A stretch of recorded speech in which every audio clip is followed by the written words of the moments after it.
Broadcasting the information the mainstream media won't touch. This is The Richie Allen Show in association with DavidIke.com.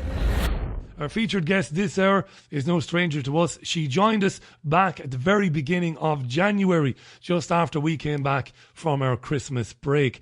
She is the author of the outstanding and incredibly well-researched book Chemtrails, HAARP and the Full Spectrum Dominance of Planet Earth. This book, and I said this to you only last week, I was referring to it, it has connected brilliantly how the chemical aerosols, which we see in our skies every day of the week, well, not every day of the week, some days more than others. This week, particularly in the northwest of England, we've been absolutely sprayed, well, not to death, but not far from it.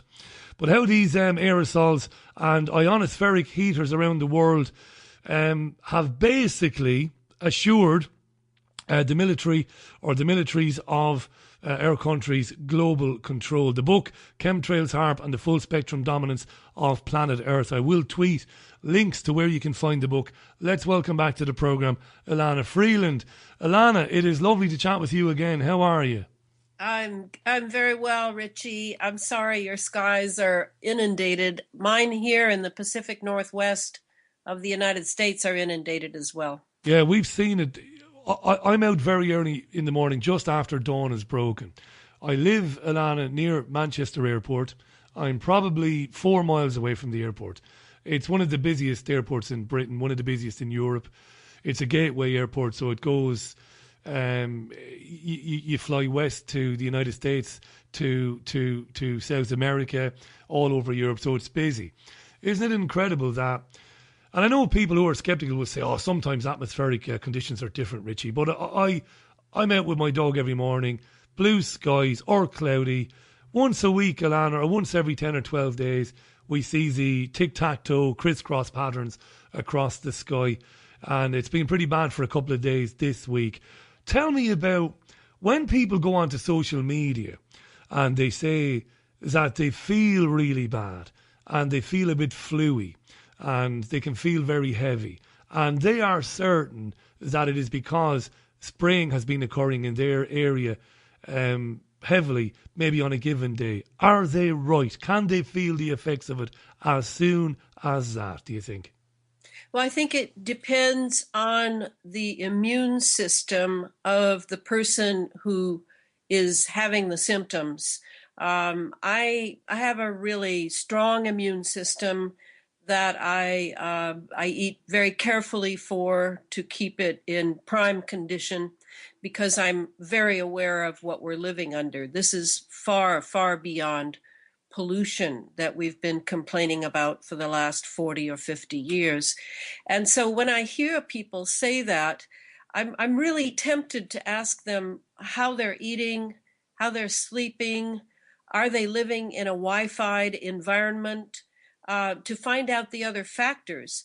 But I think I have to absolutely agree that what is coming down in the atmosphere and what we're breathing, what's in the GMO foods, what's in the soil around us, the water we drink, all of that is tipping the scales for all of us to one degree or another. Absolutely. Wayne just tweeted something important. I live in a no commercial fly zone and the activity and seeding is nearly every day there, he says. Alex says, I'm thinking of people who are sceptical that it's harmful. I switch mine off and throw it across the room. He's now talking about, I think, Wi-Fi and stuff. And we will talk about mobile phone masts and the connection between the masts and HAARP and the chemtrails as well. Do you know, HAARP, Elana, hasn't come up on the programme in quite a while. I think the last time you were on, we got bombarded by questions, which is a good thing. But we didn't speak a lot about HAARP. And the last time I spoke about HAARP in any depth was when Nick Begich was on my show over a year ago. Do you want to give our listeners the Cliff Notes even, version of what HAARP is? Well, HAARP was, and I have to use the past tense because HAARP, since it closed down in 2013 and then reopened just recently, it has been recalibrated And that is according to Billy Hayes, the HAARP man. He was the leader of the team that built HAARP up in Gakona, Alaska. So I'm going to speak in the past tense because it was the high frequency active aurora research project up in Gakona, Alaska. And it was basically acres and acres of phased array antennas, all pointed skyward. And it was a collaboration of intelligence agencies, military contractors, the United States Air Force, the United States Navy, in order to run a series of research projects to see if they could at last fulfill the military dream of bringing high-powered ionized energy down from the ionosphere into our lower atmosphere for a variety of military operations. They had been wanting to do this for a long time. They'd been doing cloud seeding for sure with silver nitrate and silver iodide, but this was way beyond that. Weather, certainly they wanted to dominate the weather, as the document on the web says, the weather, owning the weather by 2025. But what HAARP was able to do was to point those phased array heaters, basically, all the way up to the ionosphere, steer in a certain direction, focus so that they could really sort of light on fire the ionosphere in a certain area, and then force those electrons off of the atoms up there, stimulate them, and then draw them down on our magnetic lines of force, Birkeland currents, they're known as, to get them to come down, down, down into our lower atmosphere and trigger our atmosphere to make it battery ready, to make it into an antenna itself, and to keep that antenna poised and ready for the military operations. They needed a lot of particulates, a lot of matter that they could keep in the air that would give the ionizing a boost and keep it going, and then also use it to attract moisture and move weather systems. So that's the point of the chemtrail aspect of the ionospheric heater that HAARP is. And I think I told you last time, Richie, when I went over how I got involved in all this, that I used to not realize that the chemtrails and the ionospheric heaters like HAARP are in the same technology. They are like Mutt and Jeff. They are like Peter and Paul. They have to go together. That one will not work without the other. So this is how HAARP was working. And what it did is it not only activated our environment, and all they have to do now is keep it going, but it also proved to them that they could actually make plasma. And plasma is the fourth state of matter. In fact, the entire universe, 99.999% of everything in this universe is made of plasma. And what it means is it's a sort of combination between heat and gas. And it has many uses. And it certainly, one of the uses you can well imagine is the godlike power to actually create matter. And this was also something that was very captivating to the scientists who worked for the military, who were supported by military money, and still is. So to keep the atmosphere plasmaized, ionized, battery ready, like an antenna, is very important for many, many military hopes and aspirations, and of course the operations, the 7 operations that I named before. Elana Freeland is on the line, folks. It's 17 minutes past the hour. This is vital stuff. It really is. If you're coming in on it, remember it'll be podcasted and it'll be on YouTube really soon. Her book, Chemtrails, HAARP and the Full Spectrum Dominance of Planet Earth, is absolutely vital reading. It really is. And as I said, I'll be tweeting out how and where to purchase this absolutely vital book. Elana, a couple of questions. We knew we were going to get lots of questions coming in from listeners. Here's a couple. How long has it been going on? Because the illnesses that people are feeling, for many people it's a cumulative effect. It's because it's been happening over a period of time. What's the best research saying about how long they've been pumping this stuff into the ionosphere, number one? And then can you speak then to why I think you've already done, why the chemtrails and the ionosphere is the ion heaters like HAARP are connected. So let's talk about the length of time how long have we been subjected to this? This is really important. Well, let's go back a little further before I introduce that to World War I. We had chemical warfare. It was a terrible, terrible thing that almost wiped out an entire European generation of youth, as you know.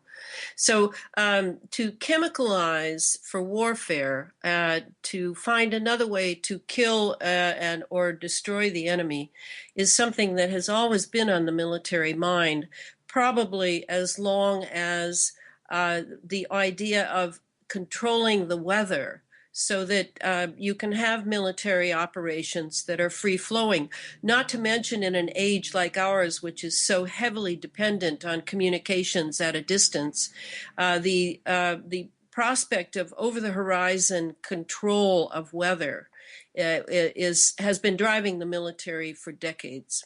So then we come to the cloud seeding that's been going on. It goes on at sea. It goes on the land. It's often sold to the public as being having to do with growing food and having the right weather to do so. But as we know, it was also used for destruction. In Vietnam, we had the Agent Orange, and we've heard various rumors about the military testing in the United States on cities like St. Louis without consent by the civilian population, all covertly done. Warfare, chemical and biological warfare are alive and well in the United States, though here long ago there was a big propaganda push to paint South Africa as being the most nefarious for chemical and biological warfare. But the truth is, it's been going on here and been heavily supported for many decades. All right, so all that known, we then come to an operation called Project Cloverleaf. And Cloverleaf is still classified. I recently checked on that.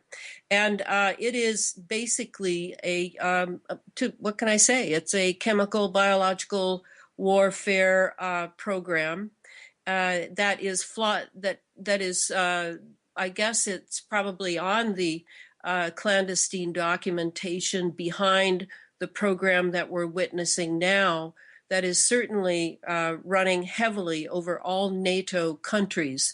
And it is the chemtrails.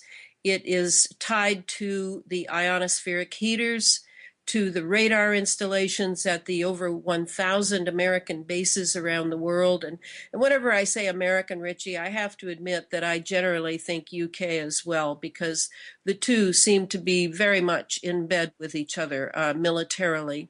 So you have all these radar installations. You have in America, we have what are called NEXRADs.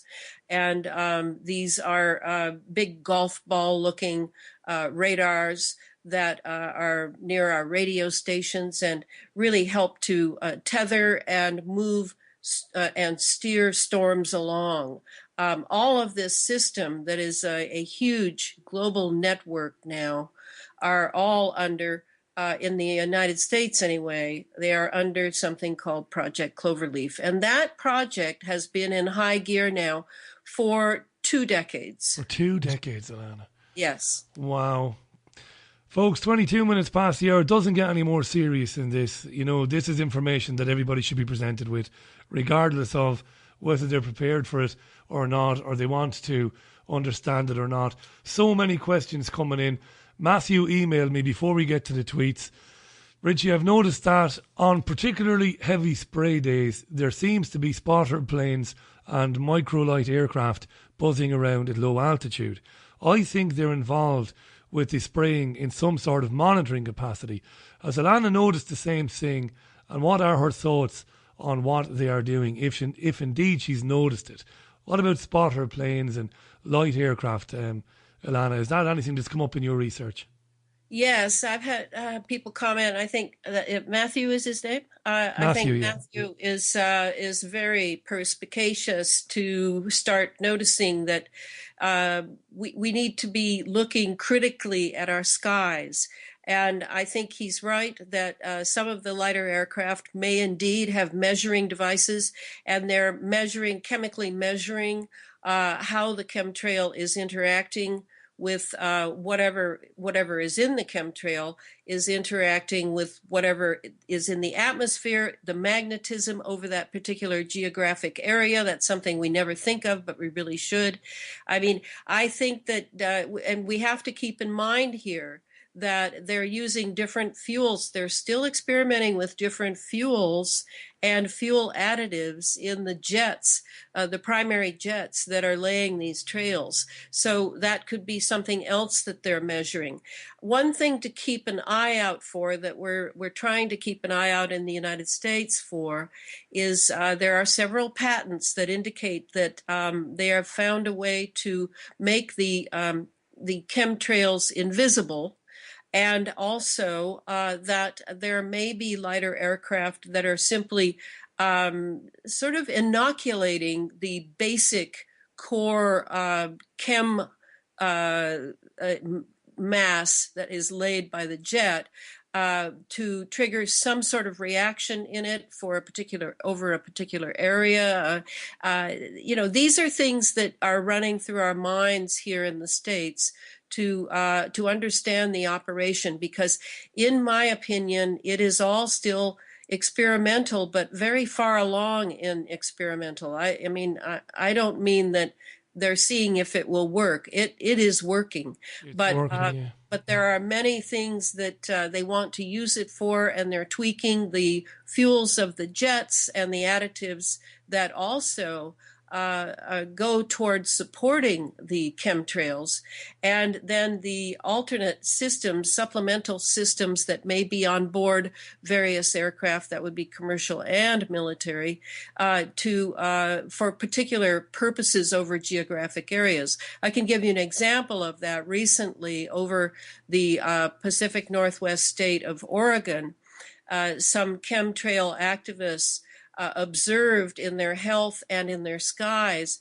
The skies had different colors, and their health was just awful after the laying of a grid board of chemtrails.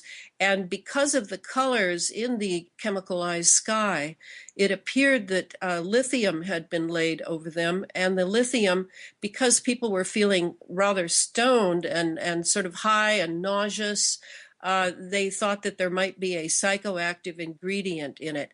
And we almost succeeded in I guess you'd have to say, stealing some documentation for some experiments that a local university professor had been running. He had been looking for something other in the air. He had done some air samples and water samples, but had found such an overwhelming amount of lithium that he had canceled the experiments and put it all away as a failure. He had of course, no knowledge that this lithium could be coming from the sky. But we were unable to eventually get that because the graduate student lost his courage, and probably it's just as well. It might have been messy. It might have been messy. Elana Freeland is on the line, 27 minutes past the hour. Now, anybody who's following us on Twitter will know that Dozens of questions have come in. We're not going to get to them all, but I'm going to do a quick summary of some of those questions briefly for Elana before we move on to the weaponisation of mobile phone masts or cell phone towers, which is vital. And coincidentally, David has been talking about it this week on davidicke.com. Elana, when we see that there are problems agriculturally all over the world due to abiotic stress, we know this to be true. And we know that Monsanto has a ready-made, patented seed which is resistant to soil that is suffering from abiotic stress. When we see that there is a serious threat to the bee population globally, which of course has implications beyond the fears of most people, it's so serious. Dementia, Alzheimer's, increasing threefold, fourfold, fivefold, no matter what the system or the lawyers in governments want to tell us about. They're becoming better at diagnosing it. We know that something is up. You have all these things happening. We can link all of these things, can't we? The soil, the bees, the dementia, all of those things can be linked to the spraying. Yes, as long as we understand that some of it is definitely chemical and is acting, I love this word, I probably overuse it, but is acting synergistically with other pollutants, certainly with the genetic alteration of whatever GMOs are. They're certainly not food. We have that element, the chemical alone, just the chemical alone. But these chemicals, because of the presence of conductive heavy metals, which also count as chemicals because they are in a nanoparticulate state, they're very, very tiny, almost like dust. And we are breathing these in. And these things can be stimulated by microwaves and radio waves either outside our bodies or inside our bodies. This is also part of our dilemma. They are electrified within the body alone, which is why the Wi-Fi environment and the what you call mobile phone masts, and we call cell towers, which are constantly radiating. This is what makes it so serious for all these ailments that we're talking about. They're all acting as a synergy of destruction. Hey, just before we get deep into that, these cell phone towers, did I read right, or did I get it right when I was reading articles about this recently? And I did read the article on David's website. Are these cell phone towers, mobile phone masts, are they operating at 300,000 watts, even though they are scattered all over our city? So I can see 3 from outside my house, and around the corner from the studio there's 2 more. Are they really punching out energy at 300,000 watts? Microwaves. Right, and that I can't guarantee. I've read so many figures on it that what I'm following is to see, it's as Billy Hayes says, the HAARP man says, it's not the power that is the problem now, it's the pulsing. It's the pulsing of the frequencies. And so what I concentrate on, I mean, I have something here that you said you wanted to talk about the cell towers, and this is from the next book I'm writing, which is on the space fence, which I'm sorry to say is more bad news. But the cell tower, if I could just kind of go from my notes here. Yeah, take your time. I want to make something clear. Remember, when you're looking at every technology that we're so fond of, all the way back to the television, the radio, the computer, all these things, all the way to the cell phone, the iPhones, etc. All of these were military technology first. And then a decision was made to allow the civilians to have it. Part of it may have been the pressure of military contractors which I consider all telecommunications industry to be. They're all military contractors. There was a way to make a profit from it, so let the civilians have it. But there were other agendas behind that, and one of the agendas was that they needed these towers, they needed these masts wherever they needed them for what I'm going to write the book. It's about the space fence, and these towers, it's probably the same in the UK as it is here, because we had an act here called the Telecommunications Act of 1996. It was a huge omnibus bill. None of the legislators who voted on it even read it, because it was over 700 or 800 pages. But in that was a very telling little paragraph which said that communities would not have any say-so as to where the towers went or if they went at all. So we know when we see that we're looking at a military operation. So where your masts are, if you look closely at the towers, you'll see that there are various devices on them. And you'll be told that it's all about directionality for phone communication, for clarity of the calls, etc. But the truth is, these are dual use technology. And by dual use, I mean military and civilian. And so some devices are simply for civilian connectivity, but other devices are for weather censoring, population broadcasting, perhaps mood signals. Because they can pulse frequencies. And I know I must have mentioned it last show. Everything in our bodies, including our brain, of course, has a certain frequency. It's a very exact frequency, and these frequencies can be pulsed by means of extra low frequency waves, ELFs, they're known as, and where the ionospheric heaters come in, along with the satellites, along with all of the towers and various radio stations that have devices. Every one of them is set to a certain frequency itself to resonate with each other and act as one unit.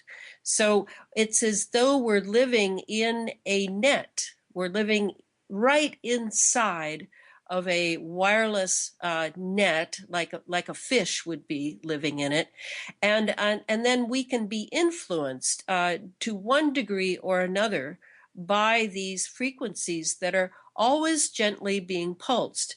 And there are two problems with this. Just before you talk about the problems, that goes also towards, it goes as far as changing the biological makeup of us as human beings, doesn't it?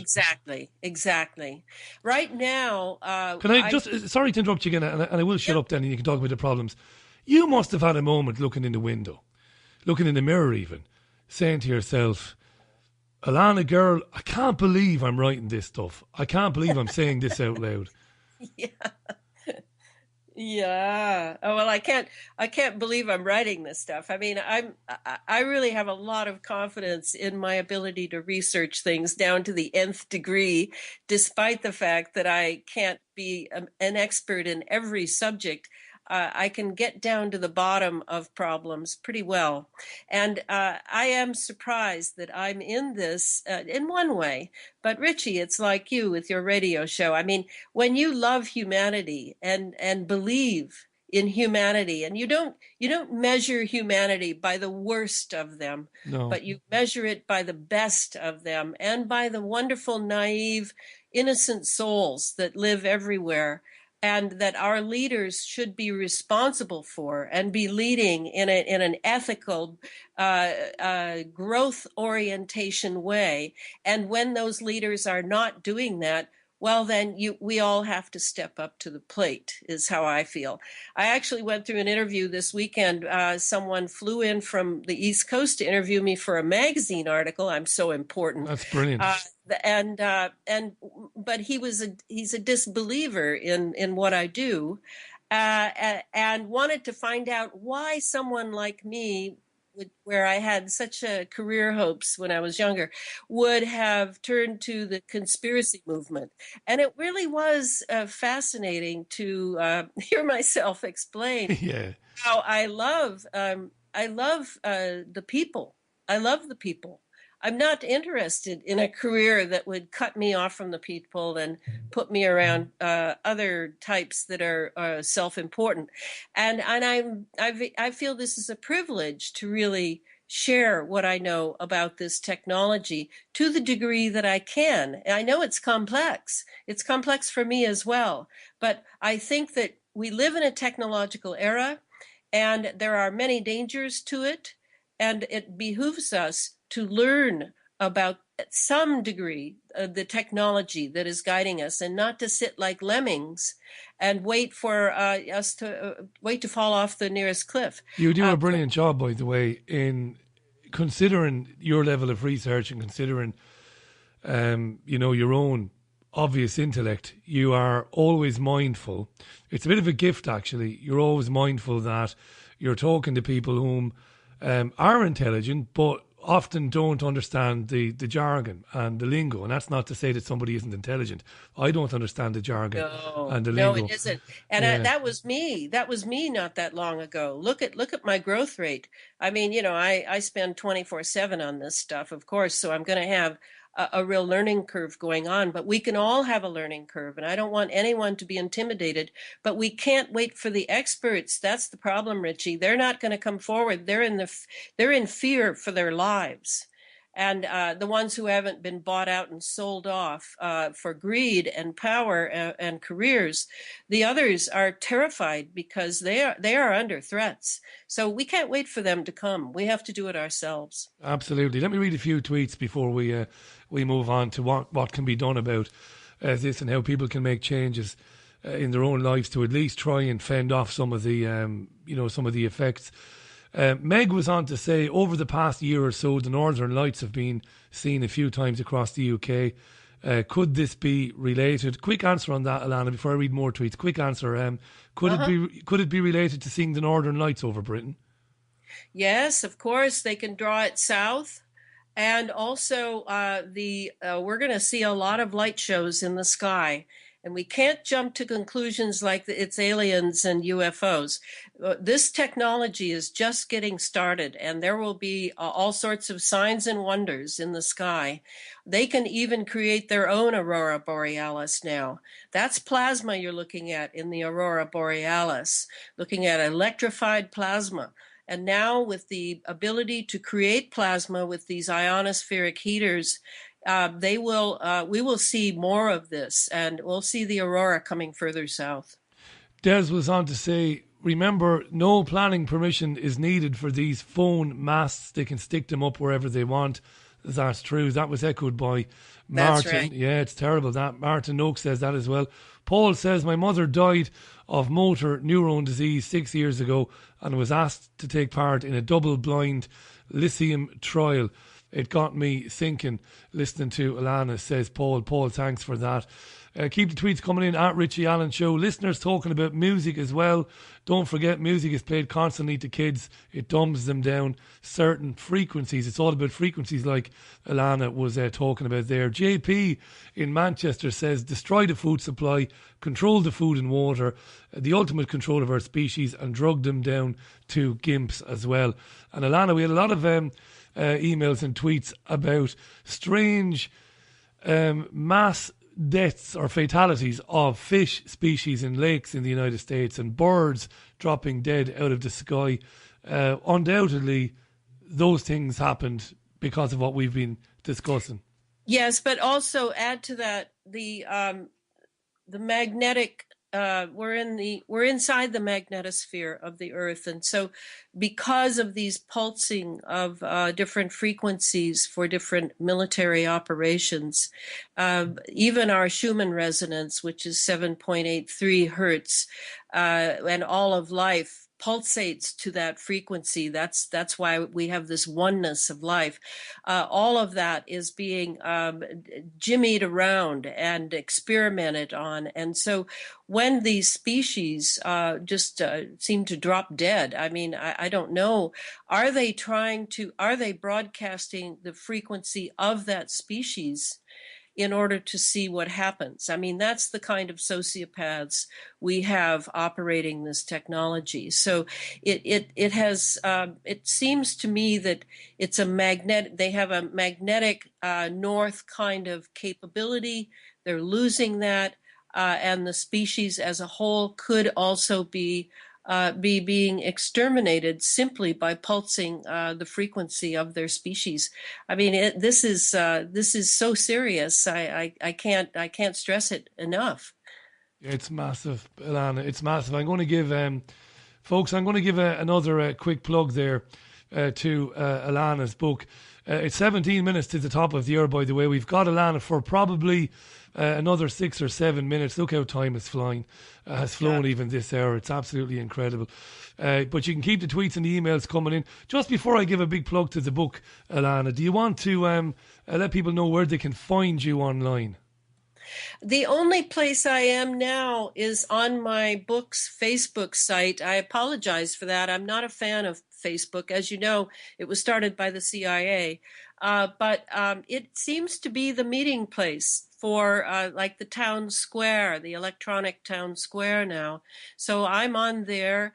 It's called Elana Freeland, Chemtrails, HAARP, and the Full Spectrum Dominance. Rather not a very imaginative title. But no, but it's good. It's good. But if you request, you have to request membership because it's a closed site. I had too many trolls and got tired of that.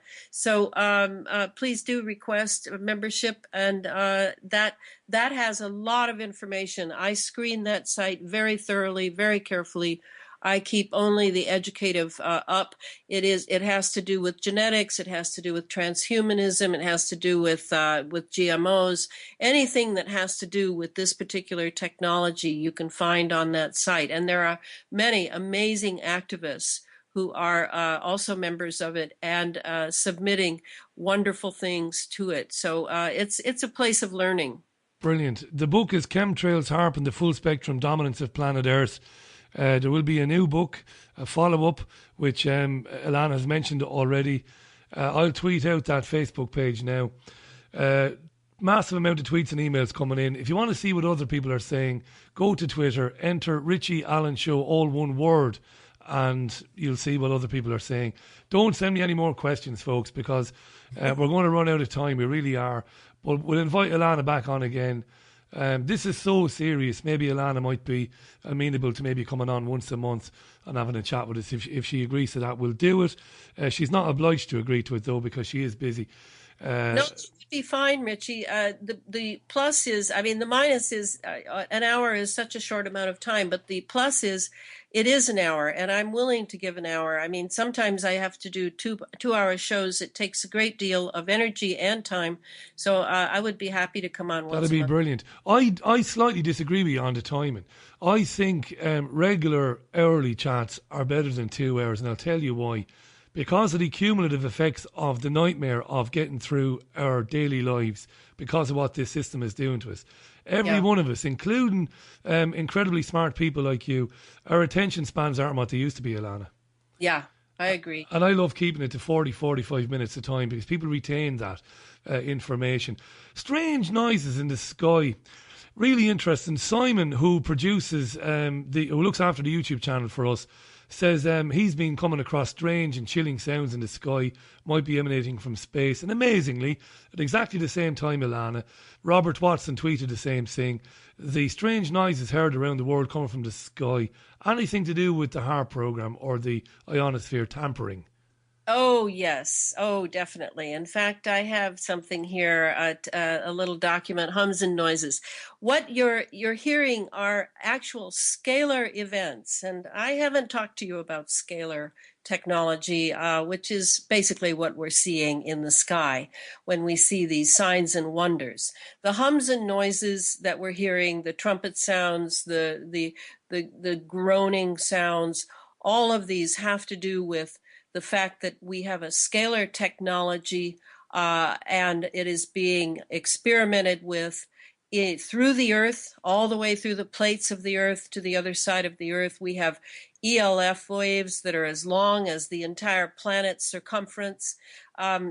We need to really, I was going to, if we had time today, talk to you about crop circles as well. Oh, crop because circles. Yeah, those two are this technology. So yes, those sounds, do not fear, and please, let's not import any aliens or anything. Those are all part of the scalar technology that is in use now. Just before, and we've probably got about 3 or 4 minutes before we wrap it up today, just before we do, are you confident in your quieter moments when you're reflecting on doing shows like this and researching for your books? Are you confident that sufficient amounts of people will become aware of this and will be so horrified, appalled, and ultimately indignant that psychotic people, supposed to be looking out for their best interests, are doing this to them, that there will be a movement against it? Are you confident of that? Well, there may be a movement, but I want to stress that I do the work I do not to create a groundswell of public outrage that will stop these psychopaths. I don't see that can happen because I have studied these psychopaths and they pretty much cover all their bases. But I do feel that for each individual out there, we must pursue knowledge of our condition because knowledge is power. And we never know what will come. We don't know if they will make an error. We don't know if there will be some event that will suddenly shake us awake as an entire people, and that by then we will be ready because we will have the knowledge by which we can wield our power. That's a brilliant answer, that. It's a brilliant answer. It keeps me up nights sometimes, wondering, because so many things happen through this geoengineering chemtrail HAARP program. We listed them all, the debilitating mental illnesses, Alzheimer's and of course Parkinson's and everything else, and what's happening to the bees and the soil. And I just keep, to me, it's so urgent, Elana. It's urgent. Yeah. There's not much time to waste with respect to this, because what they're doing, there's bound to be, kind of like a point of no return where there's no recovery from it. And I don't like to scare people, and we don't do fear porn on the program. But surely there will come a time, and that time might be very soon, when the effects of this lunacy are irreversible. What do you think? I agree with you, Richie, but I feel that if we can have knowledge and have confidence in ourselves to know these things and not wait for the experts and not wait to be told what to do, that we can banish fear. I always remember Father Damien on the island of Molokai in Hawaii. I graduated from University of Hawaii, so I studied Hawaiian culture while I was there. He worked with the lepers on Molokai for the better part of his 80 years on the earth, and he never contracted it until the very end. And it is one of the most contagious diseases you can possibly live around. And that's what no fear does. That's what a belief in serving humanity does for you. You do not suffer the same consequences that you would if you give way to fear. And I have no fear whatsoever. On we go. Do you know, it was terrific having you on the program again. It really was. I'll be in touch with you in early April to schedule you to come back on. Continued success to you, Elana, and the book is brilliant. Links to the book and the website can be found on our Twitter page. Chemtrails, HAARP and the Full Spectrum Dominance of Planet Earth by Elana Freeland is absolutely vital. Thanks so much for your time, Elana, and I look forward to talking to you again soon. Always a pleasure, Richie. Thank you. You're welcome. Bye for now. Elana Freeland then leaves us.